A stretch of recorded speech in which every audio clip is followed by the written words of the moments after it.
Roni, vote করতে তো অনেক টাকায় খরচ হলো রে, কি করা যায়? জি চেয়ারম্যান সাহেব, জি আপনি তো অনেক টাকায় খরচ হয়েছে চেয়ারম্যান সাহেব। চেয়ারম্যান সাহেব কি অবস্থা? ভোট করতে তো ভালো। ভোট করতে তো এই বছরে অনেক সমস্যার ভিতর দিয়ে গেলেন, তো কি অবস্থা শেষ পর্যায়ে যায়? হয় রে, ভোট করতে তো অনেক টাকায় খরচ হয়ে গেলো, তাই কিভাবে টাকাটা তুলবো তাই ভাবছি।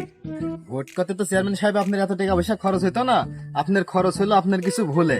প্রত্যেকটা ওয়ার্ডে ওয়ার্ডে আপনার টাকা লাগলে মনে করেন 2 লাখ 3 লাখ 4 লাখ টাকা করি, কিন্তু 5 নম্বর ওয়ার্ডে যায় আপনি আলামিনে যে 10 লাখ টাকা দিলেন। আলামিন তো আপনার ভোট করিনি, আলামিন ভোট করেছে সোহাগ চেয়ারম্যানের। হয় রে, চেয়ারম্যান হতে তো অনেক টাকায় খরচ হয়ে গেল রে, কি করা যায় আমি বুঝতে পারছি না।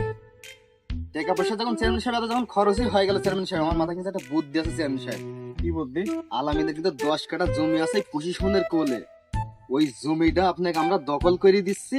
ওই জমিটার দাম আনুমানিক কিছু না হলে 30 লাখ 30 লাখ হবে। টাকা দাম, ঠিক আছে?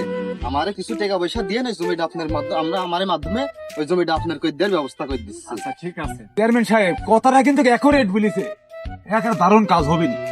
আচ্ছা ঠিক আছে, আয় দেখি। ঠিক আছে শিশির, আমি তো ফিরোজ চেয়ারম্যানের কাছে টাকা নিয়ে সোহাগ চেয়ারম্যানের ভোট করেছি।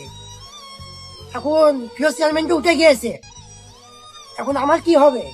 ওই রাস্তা করে জমি কিনেছি, জমিটা দেখে তো দেখতো কি অবস্থা জমিটার। ঠিক আছে ভাই, যাচ্ছি, যা দেখছি আমি। সোহাগ, হ্যাঁ। এই জমিটাই কিনেছে না আমার জি, টাকা দিয়ে? আপনার টাকা দিয়ে এই জমিটা কিনেছে, ঠিক আছে? যে জমিটাই আপনার টাকা দিয়ে কিনেছে, ওই জমিতে কাজ করছে ওই যে। এই পুরো যাবে দুগুনা, যা ওরে ধরে নিয়ে আসবি, যা। জি চেয়ারম্যান সাহেব, জি চেয়ারম্যানের টাকা নিয়ে জমি কিনা, হ্যাঁ? চেয়ারম্যানের টাকা নিয়ে জমি কিনা এত বড় কালে যা তোরে।